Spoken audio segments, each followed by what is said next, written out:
Hello, cool people. First and foremost, I want to throw out a little announcement. I do have a job outside of YouTube because obviously the size I'm currently at, I can't make a living wage off of what I would make from this. That job is taking up a lot more of my time now that the holidays are ramping up, meaning I'll have less time to actually work on these videos. Do not be surprised if my editing quality goes down because of that, or if I choose to do some unscripted rants or responses to certain individuals to try and save time. Anyway, with that out of the way, let's get on to what you came here for.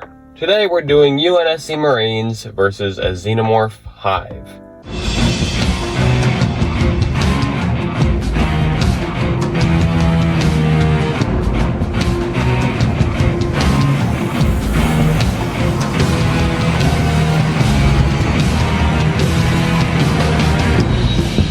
There will be 5 Marines, led by our beloved boy, Sergeant Johnson. 2 Marines will be equipped with assault rifles, another 2 will be equipped with battle rifles, and the 5th Marine will be equipped with an SMG and a spanker.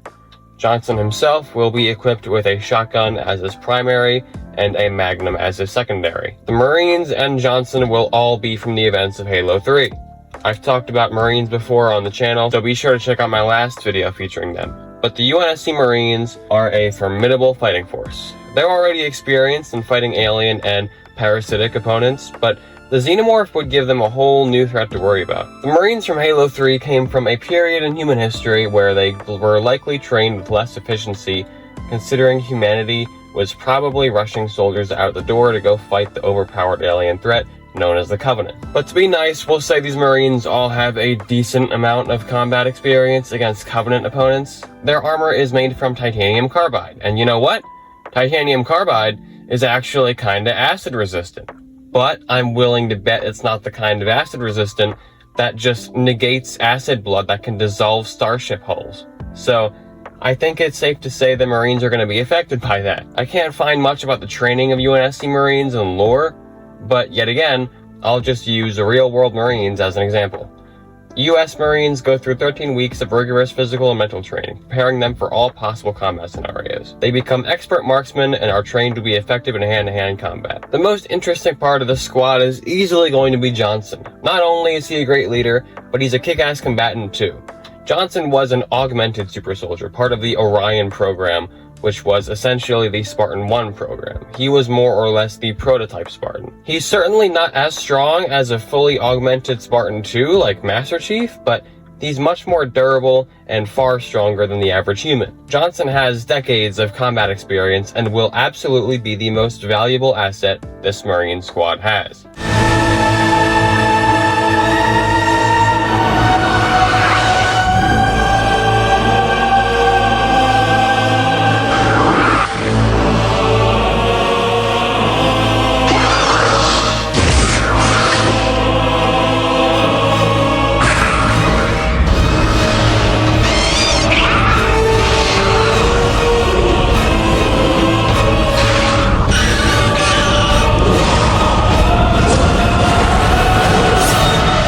For this Xenomorph Hive, I'll be using a very specific set of Xenomorph variants, heavily inspired by the Fireteam Elite game. The runner is going to be the fodder of the Hive, being quick and agile but not very durable.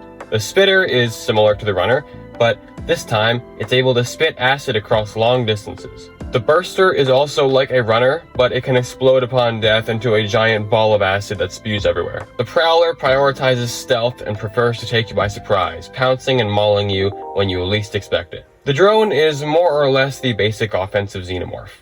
The warrior is like the drone, but stronger and more durable. The crusher is a large and very physically strong Xenomorph with a certain level of bullet resistance. The Xenomorph Praetorian is generally only seen when a hive gains more than 300 members. The Praetorian acts as the Queen's Royal Guard, meaning these guys will be seen more often as the Marines get closer and closer to the Queen. Praetorians are extremely strong, very large, and have mostly bullet-resistant skin.